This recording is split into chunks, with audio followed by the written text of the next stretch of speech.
Hi everybody, I'm Jake, do Pathfinder 2 videos here on Wisdom Check and lots of other stuff. We're covering the final Ancestry in Howl of the Wilds. There's still another Howl of the Wild video after this one, at least one. More fish people, otherwise known as merfolk, or in my subconscious it's always mermaids. Merfolk doesn't register. I haven't played Magic the Gathering, merfolk of the Pearl Trident. Nope, they're mermaids. Because all folk are maids. All of them. If you would like to skip all of the lore and go directly to heritages and feats, go to this time here. I'm going to be starting with lore, because that's the beginning of Ancestry, is the lore. You find out about how the people work before you find out how to make them do that.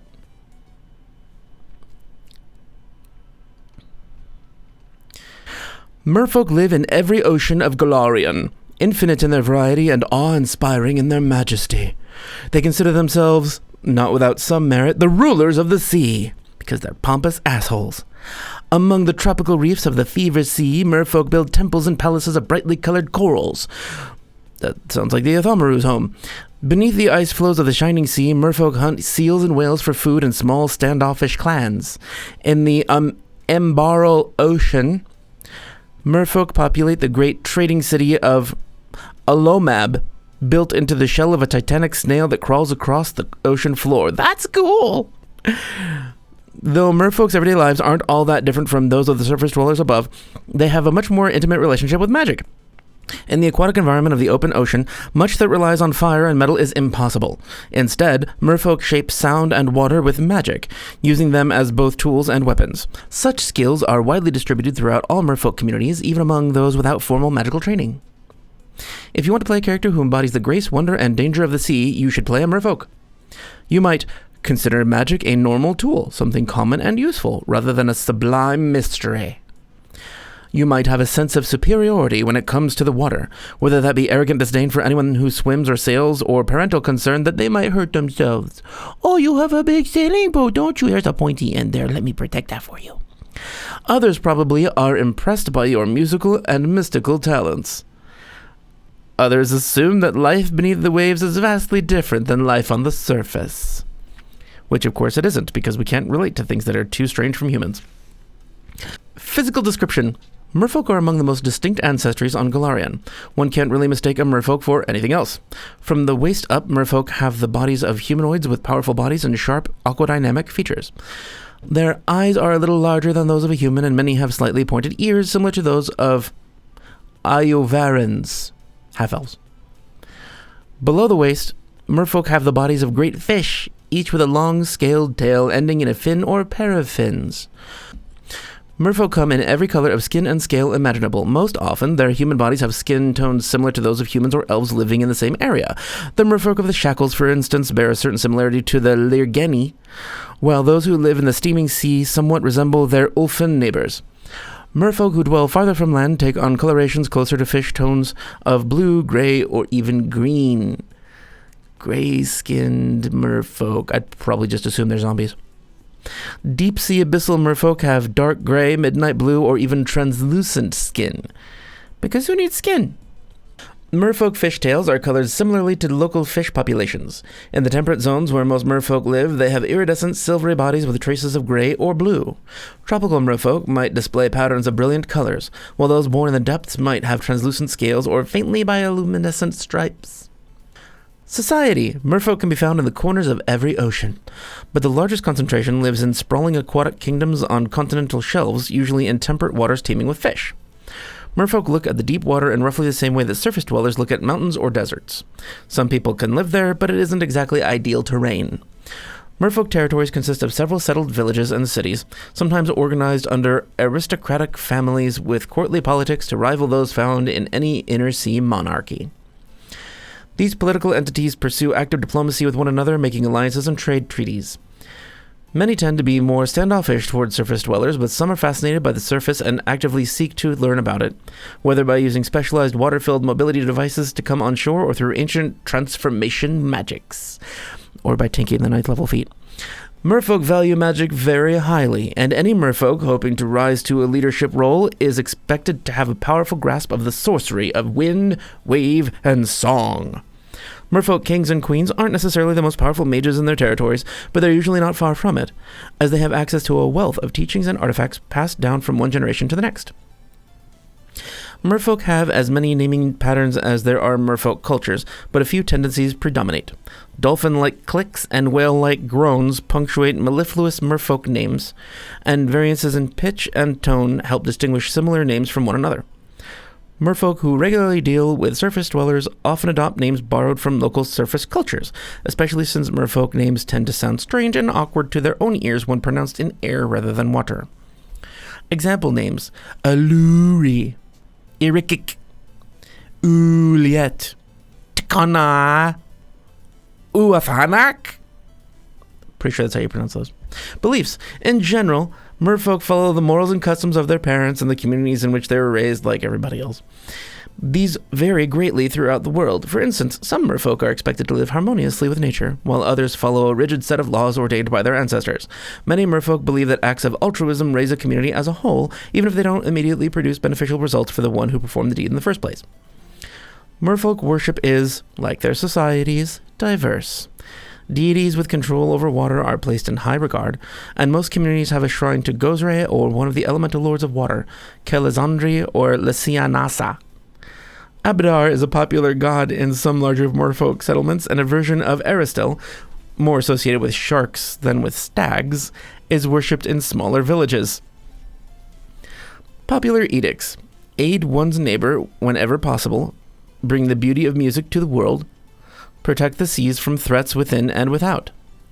Popular anathema: fight the current head-on, use magic to harm innocents or hoard wealth. Interesting, so like they encourage each other to go with the flow. It doesn't say it anywhere here, at least so far, but I would think that there are a lot of water kineticists, because if they use water and sound for magic, it makes the most sense for them to have a mystical direct connection to manipulating water. And why couldn't they have forges and metal work? Why couldn't they use their water magic to make open areas?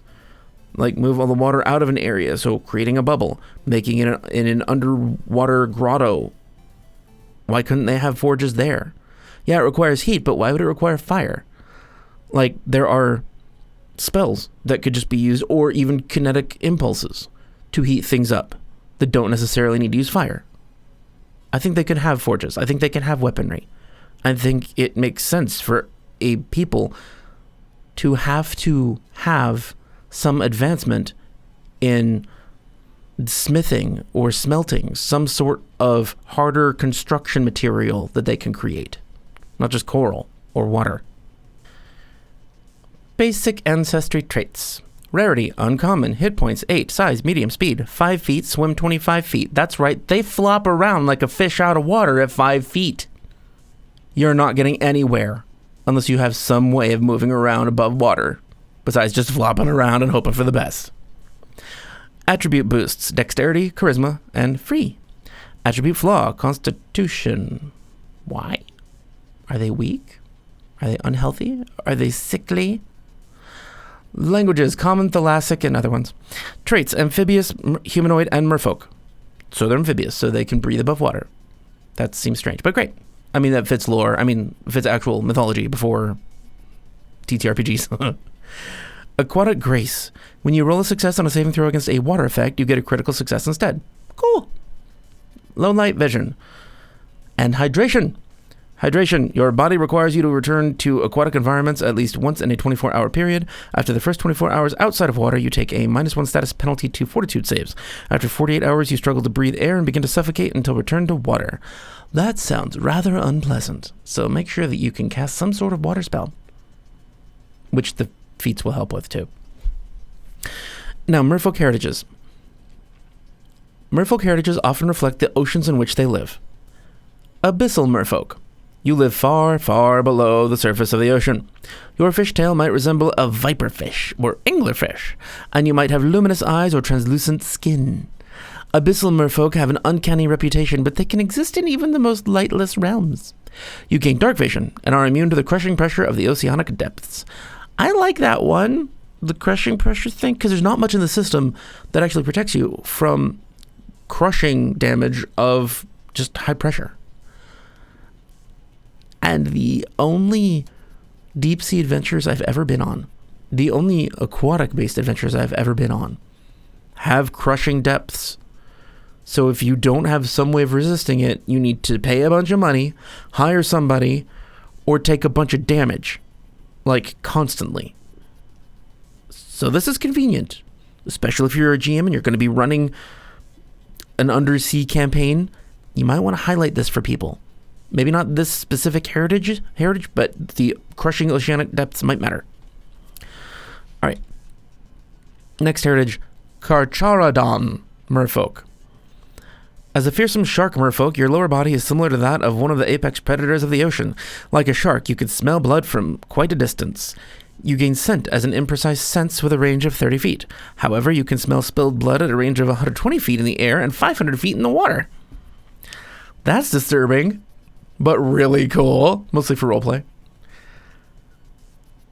And if you have an ability like that, remind your GM. Like, you're sitting down in a bar, hey, just so you know, like, I smell blood on the bar, probably, and like on clothes of people that come in. Because like repeated reminders, even if it doesn't matter in the moment, will help the GM remember when it actually matters. Train your GMs is what I'm saying. Next heritage, Pelagic Merfolk. You're a merfolk of the open seas. Your tail is patterned after the silvery tuna and herring that school by the million in your hunting grounds. Water obeys your will, and with a quick word, you can draw a sheath of it around you. You gain the Shielding Wave action. It's one action, primal water traits. You raise a magical barrier of twisting currents until the start of your next turn. The first time you take acid or fire damage, you gain resistance to that damage equal to half your level, minimum 1. The resistance is equal to your level instead if you're submerged in water, if you already cast a spell with the water trait, or if you used another ability with the water trait this turn. There's no limit on how many times you can use this. So if you're paying attention and thinking ahead a little bit, like one turn ahead, this can be very helpful against acid and fire damage. Always. That's nice for a heritage ability.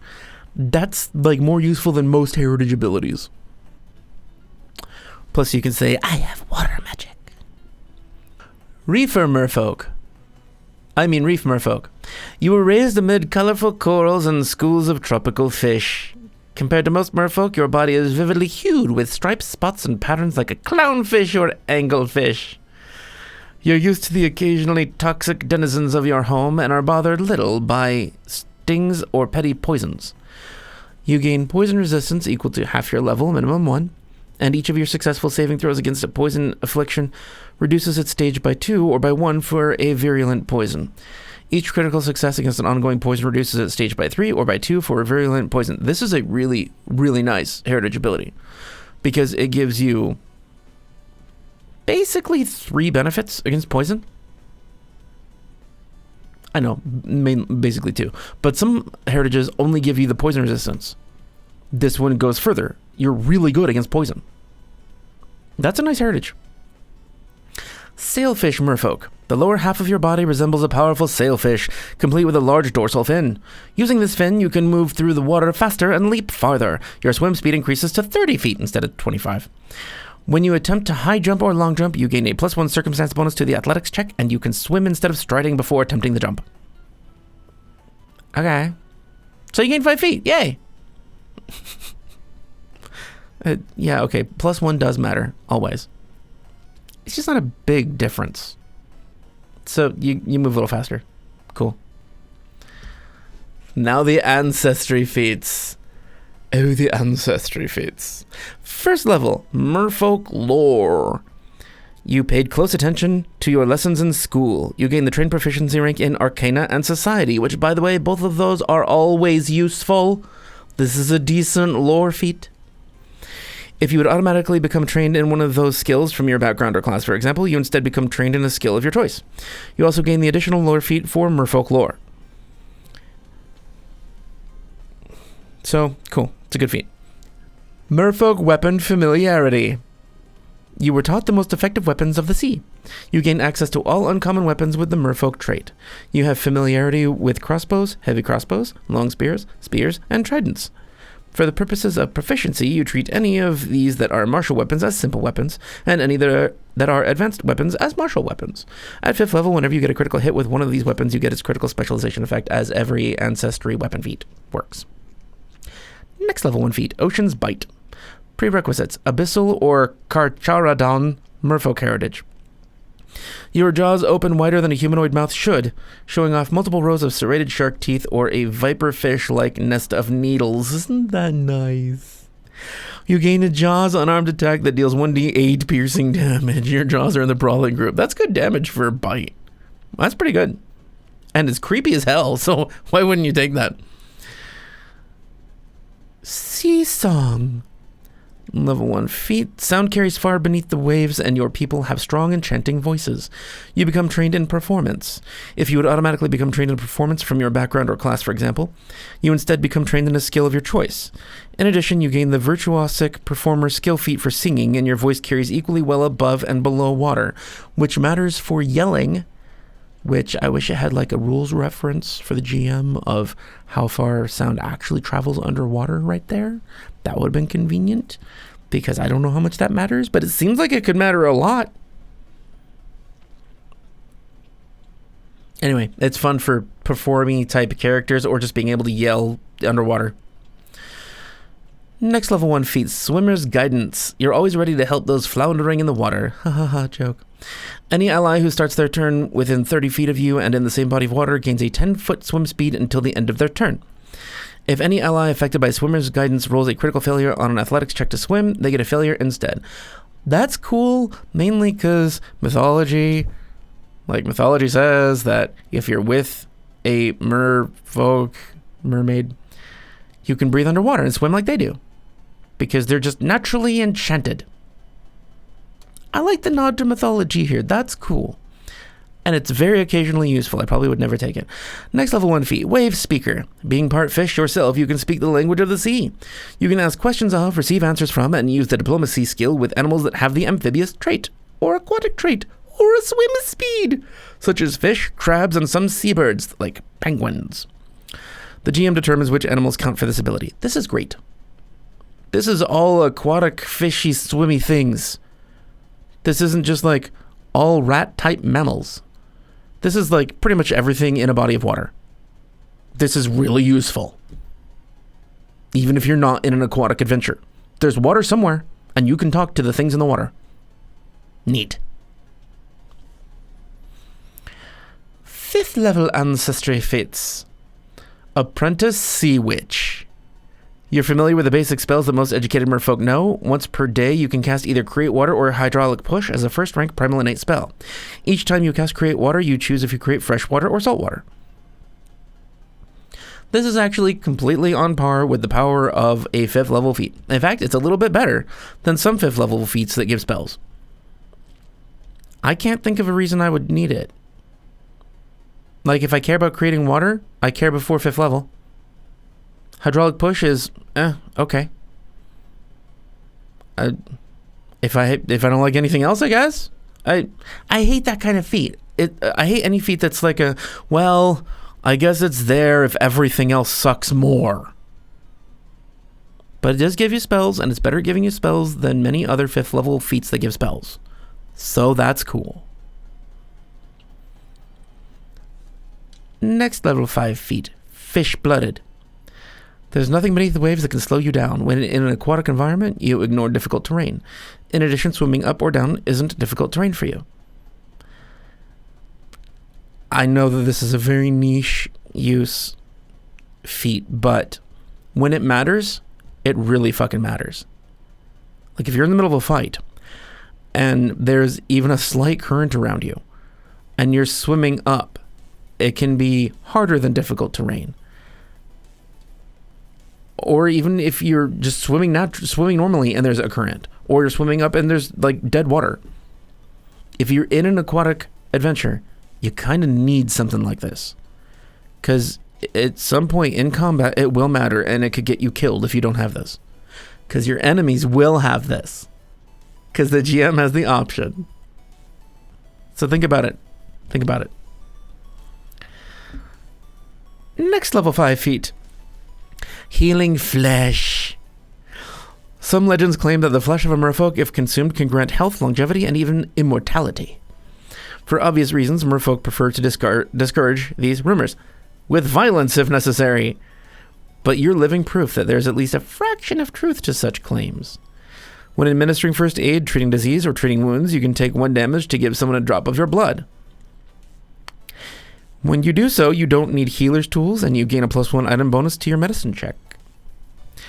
If someone were to eat your heart and liver within an hour of your death, they would be healed of all physical injuries, regaining hit points up to their maximum, and would cease to age for 8 years. Yeah, okay. So don't ever tell anyone that you have this, because otherwise people are going to chase you down and eat you because you give them eternal life. Not for yourself.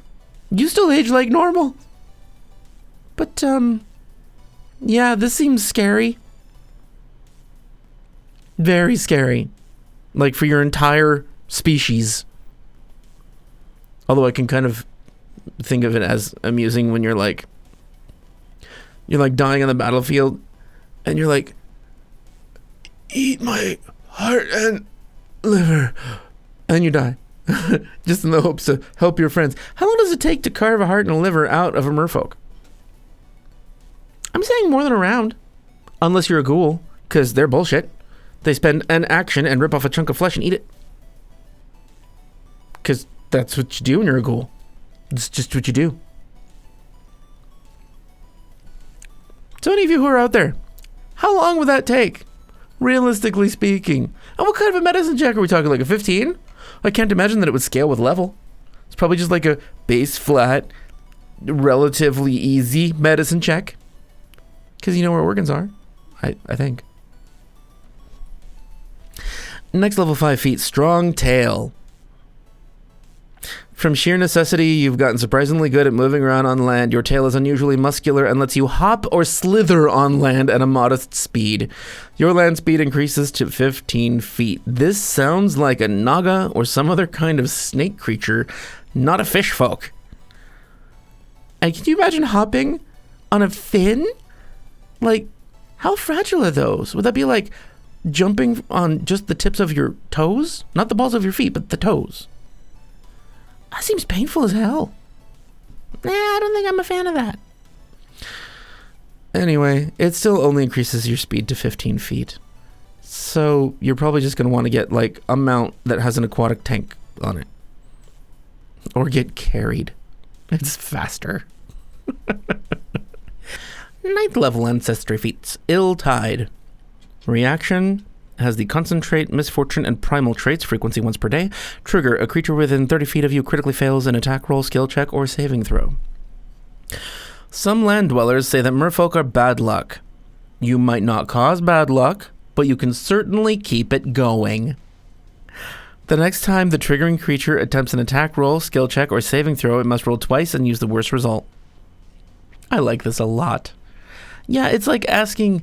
It's a 9th level of feat, so it's asking for a lot to just get the ability to screw someone over if they're already screwing themselves over. But it's fun. I mean, that's gotta count for something, right? That's funny. I like it, obviously.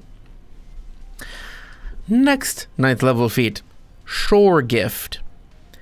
It has the Concentrate, Polymorph, and Primal traits. This is the feat that everyone will want and maybe even want to start with if their GM's cool with it.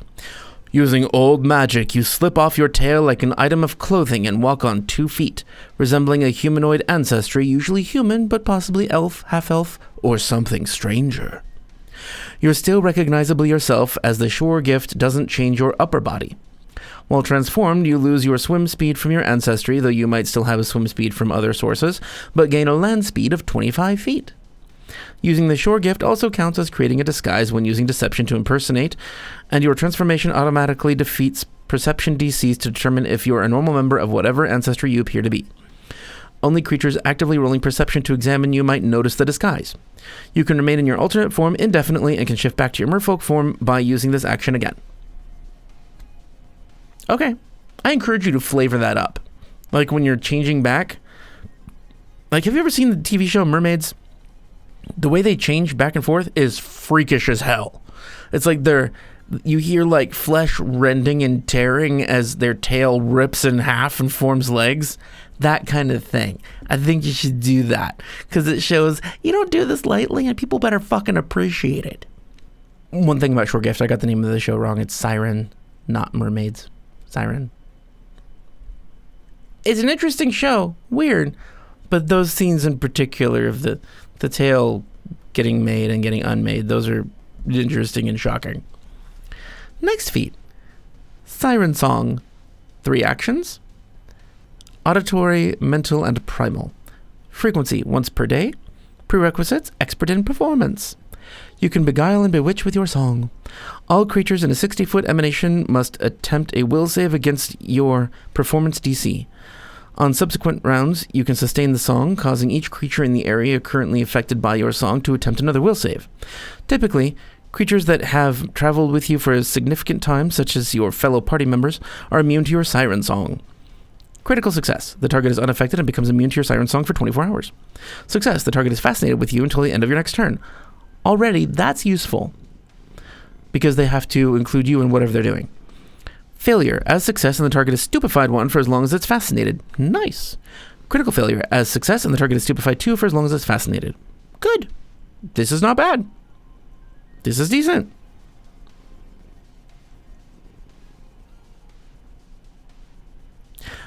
Why does it... I'm wondering if this is waiting in errata. Because it says... The target is fascinated with you until the end of your next turn. And then on the more severe penalties, it says... It has an effect, there is an effect that they take for as long as they're fascinated. But it never extends fascinated. So it's always until the end of your next turn. Once per day? Okay, in a specific situation, 3 actions to do that, because you're affecting everybody, that could be a clutch victory. Like, you could just barely save your allies. That's not bad. But it's not a very severe penalty. Anyway, it doesn't matter. It's still really good. Next Ancestry feat. Level 9, Tears of Pearl, 2 actions. It has the emotion, manipulate, mental, primal, and visual traits. Frequency once per day. You weep, and your tears become gleaming pearls as they fall to the ground. So beautiful, others can't help but grab at them. All creatures adjacent to you must attempt a will save against the higher of your class DC or spell DC. The pearls dissolve at the start of your next turn, turning it into salt water. I wish they would remain real for like a day, just to further mess with them. Critical success. The target is unaffected. Success. The target is slowed 1 until the start of your next turn as it covets the pearls or reaches for them. Failure. The target is slowed 1 until the start of your next turn as it grabs for the pearls, and if it doesn't have a free hand or similar appendage, it must spend its first action on its next turn to release 1 item it's holding. That is neat. Critical failure. As failure, but the target is slowed 2 instead of slowed 1. This is really nice. All creatures adjacent to you. 2 actions. Yeah, it's once per day. But this could disarm people. This is neat. Yeah, cool.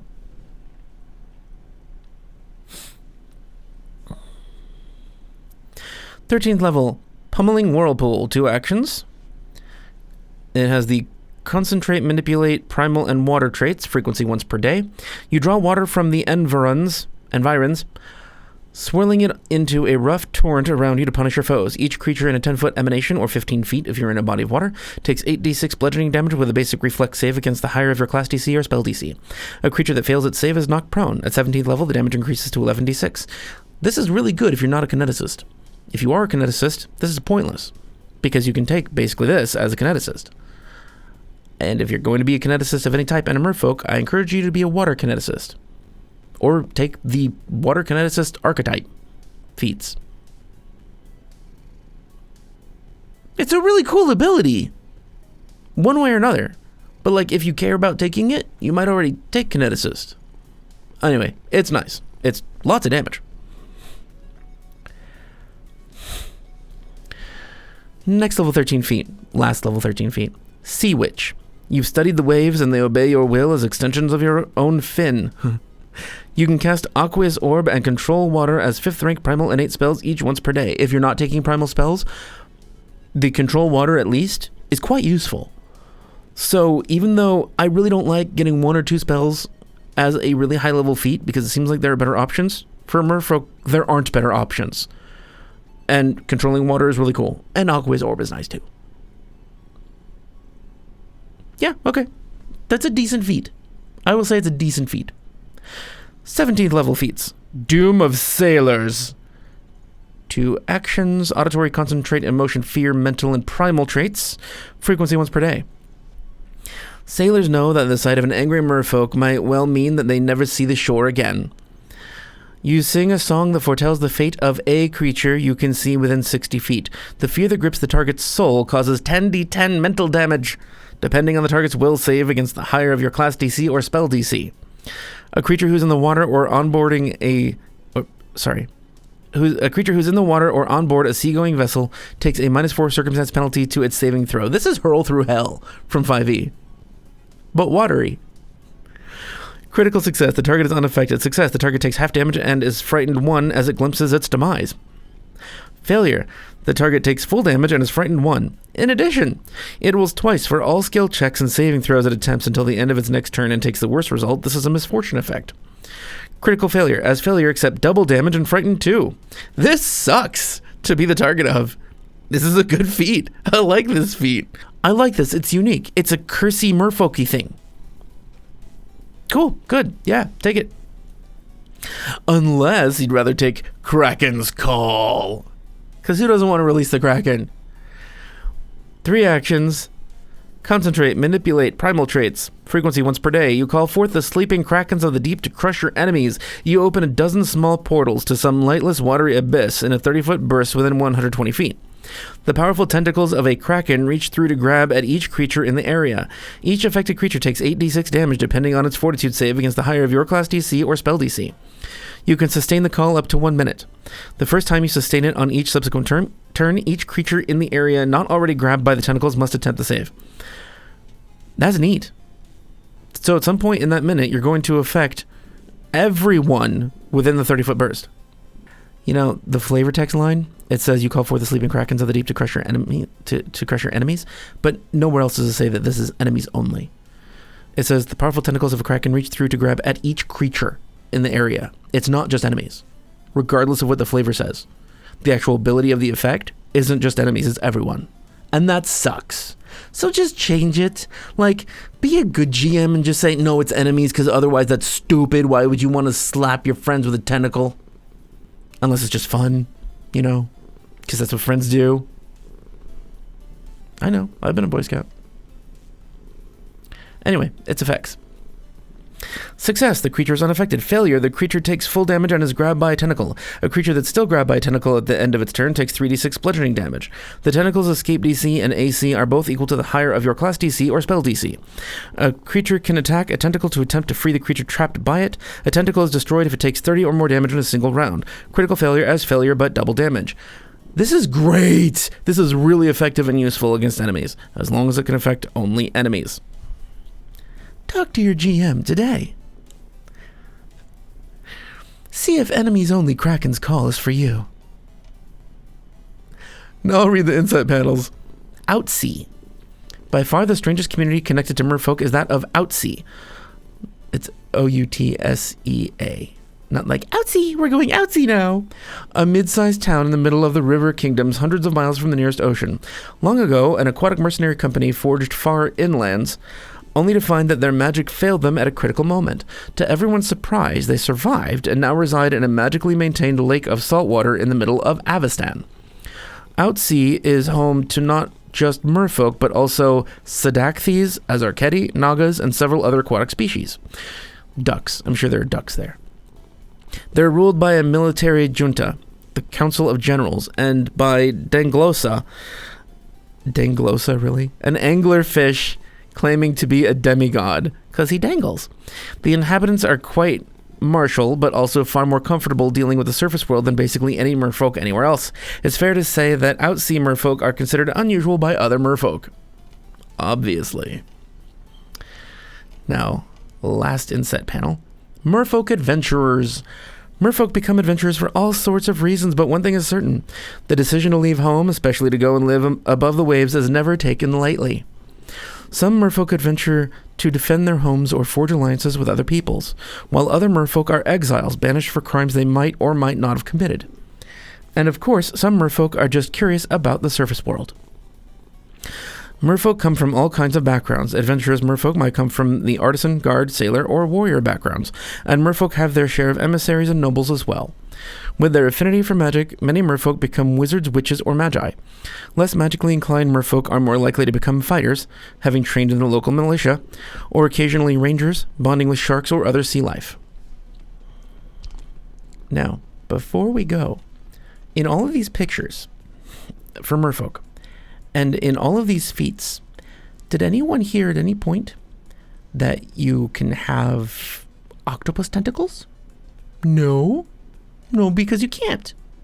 Or did anyone hear where you can actually have an angler's little dangly lure light like this picture says? No. No, you can't. And anywhere did it say that you could squirt ink like an octopus? No. No, it didn't. There's some stuff missing here. It even mentions that you can have stripes that are luminescent. That's a graft in this book. So is the dangler lure. So is the ink splooge, whatever you want to call it, the shooting ink out. If they're grafts in this book, clearly they thought of it for Howl of the Wild. Why the fuck aren't they in any of the aquatic races? Ancestries. Why? What the hell were they thinking? I would like to be an anglerfish merfolk, but I have to buy a graft to get the little dangle off my head. That's just dumb. Come on. Oh, stupid. I recommend to all GMs just make all of those grafts equal level ancestry feats. Why not? Is it going to hurt anything? No. Silly things for silly people. And that's all the Ancestries. I love Howl of the Wild. This is a really good book. Thanks for joining me again. Thank you for patrons being my patrons. If any of you want to check out our website or Patreon or Discord is what I was trying to remember. Discord. The links are in the description. You can also get the link to buy Howl of the Wild down there. Yet more Howl of the Wild coming out. If you want to see the rest of the Howl of the Wild playlist, it's here. If you want to see some build videos over here, thank you. Join me next time. All awkward.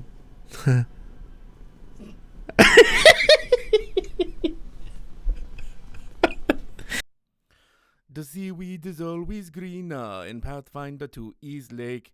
You won't buy Howl of the Wild, well that is a big mistake.